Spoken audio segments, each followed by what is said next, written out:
जय हिंद एवरीवन, स्वागत है आपका वी नेशन 111 के एक नए एपिसोड में, जहां आपके लिए लेकर आते हैं इंडियन डिफेंस की प्रमुख अपडेट्स को सबसे पहले। तो चैनल को सब्सक्राइब करना मत भूलिएगा। हमने आपसे पहले ही कहा था कि जेट इंजन को लेकर बहुत जल्दी हमें बड़ी अपडेट देखने को मिलने वाली है और ये चीजें अब हो रही हैं। जनरल इलेक्ट्रिक और हिंदुस्तान एरोनॉटिक्स लिमिटेड को लेकर ये रिपोर्ट अब फाइनल है कि जो डील है, बस इसके लिए मार्च का इंतजार किया जा रहा है और मार्च में ये डील फाइनलाइज हो जाएगी। और जो रिपोर्ट्स अभी तक सामने आई थी, वो भी लगभग सच होती दिखाई पड़ रही हैं।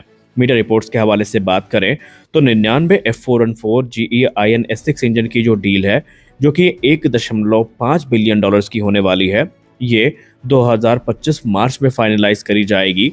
लेकिन यहाँ पर अब जो कीमत है वो 500 मिलियन डॉलर्स तक बढ़ चुकी है।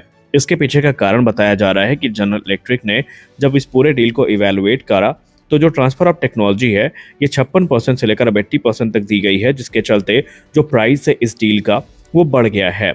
एग्रीमेंट की बात करें तो इसके लिए जो प्राइस नेगोशिएशन है ये ऑलमोस्ट डन हो चुका है और अब मार्च 2025 में ये डील फाइनलाइज करी जाएगी। इससे पहले आपको बता दें कि फरवरी में प्रधानमंत्री श्री नरेंद्र मोदी जी का जो अमेरिकी दौरा है वो हो सकता है और इस दौरान इसको लेकर जो बातचीत है उसको अंतिम रूप दिया जाएगा। वहीं इंजन टाइमलाइन को लेकर के भी जो टिप्पणी है वो होनी शुरू हुई है। मार्च 2025 में डील फाइनलाइज होगी और HAL और GE की जो फैसिलिटी है, इससे पहला इंजन अप्रैल 2028 में रोल आउट होगा।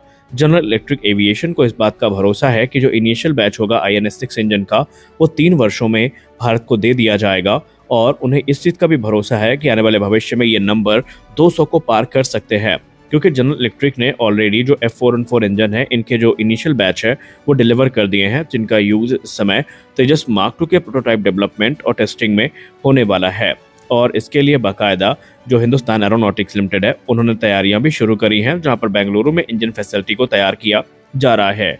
ये डील न सिर्फ जो तेजस मार्क 2 के इंजन हैं इनको कवर करेगी, बल्कि 40 जो इंजन होने वाले हैं वो advance medium combat aircraft mark 1 के लिए होंगे और कुछ इंजन जो होंगे वो twin engine deck based fighter के इनिशियल प्रोटोटाइप्स में यूज किए जाएंगे। हालांकि जनरल इलेक्ट्रिक को पूरा भरोसा है कि ये नंबर 200 से 300 आगे हो सकते हैं, क्योंकि twin engine deck based fighter Tejas mark 2 और एमका में बड़ी संख्या में इन्हीं इंजन का यूज होना है।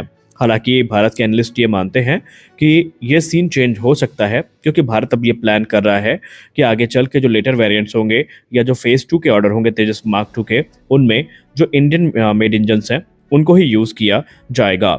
अब अगर हम जनरल इलेक्ट्रिक F414 IN-S6 की बात करें तो ये हायर थ्रस्ट वेरिएंट है F414 सीरीज का, जो कि अपने रिलायबिलिटी और परफॉर्मेंस के लिए जाने जाते हैं। और जनरल इलेक्ट्रिक के अधिकारियों का कहना है कि भारतीय वायुसेना और नौसेना दोनों को इन इंजन से काफ़ी ज़्यादा बेनिफिट मिलने वाला है। जो IN-S6 इंजन है, इनमें कुछ की टेक्निकल इन्हांसमेंट भी करी गई हैं, जैसे इसमें एक full authority digital electronic control engine control system हमें देखने को मिल जाता है।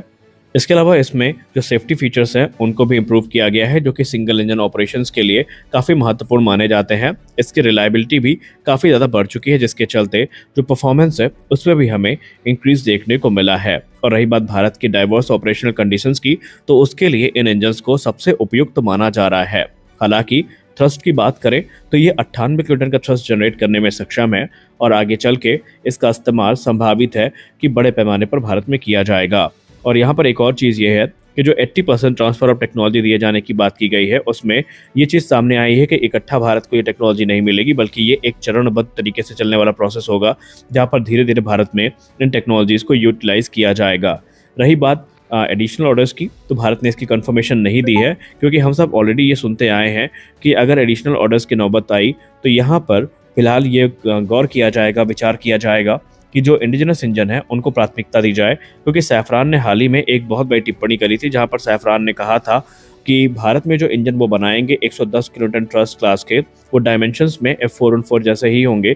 यानी भारत चाहेगा तो बिना किसी एक्सटेंसिव मॉडिफिकेशन के अपने एयरक्राफ्ट्स को उन इंजन पे स्विच कर पाएगा जो कि भारत ऑपरेट कर रहा है। और इसमें एमका भी शामिल होंगे, तेजस मार्क 2 भी शामिल होंगे, twin engine deck based fighters भी शामिल होंगे और खुद फ्रांस के जो राफेल फाइटर्स हैं उनको भी ये इंजन अपग्रेड के थ्रू भारत दे पाएगा। तो आने वाले भविष्य में चीज़ें काफ़ी इंटरेस्टिंग होने वाली हैं। बस आशा यही करते हैं कि ये चीज़ें प्रैक्टिकली भी हमें देखने को मिले, जो कि हमें आमतौर पर देखने को बहुत कम मिलती हैं। तो आपको क्या लगता है इंजन डील कब तक फाइनलाइज होगी? क्या ये टाइमलाइन वाकई पूरा कर पाएगा भारत? क्योंकि ट्रैक रिकॉर्ड को देखते हुए तो यही लगता है कि आमतौर पे जो डिले की आदत है वो पड़ चुकी है, लेकिन हम आशा करते हैं कि ये प्रोग्राम और लंबा ना खींचे, क्योंकि अगर ये प्रोग्राम लंबा खींचा तो इसका सीधा प्रभाव हमारे इंडिजिनस प्रोग्राम में देखने को ज़रूर मिलेगा। तो आज के इस वीडियो में बस इतना ही। मिलते हैं अगले वीडियो में, तब तक के लिए जय हिंद।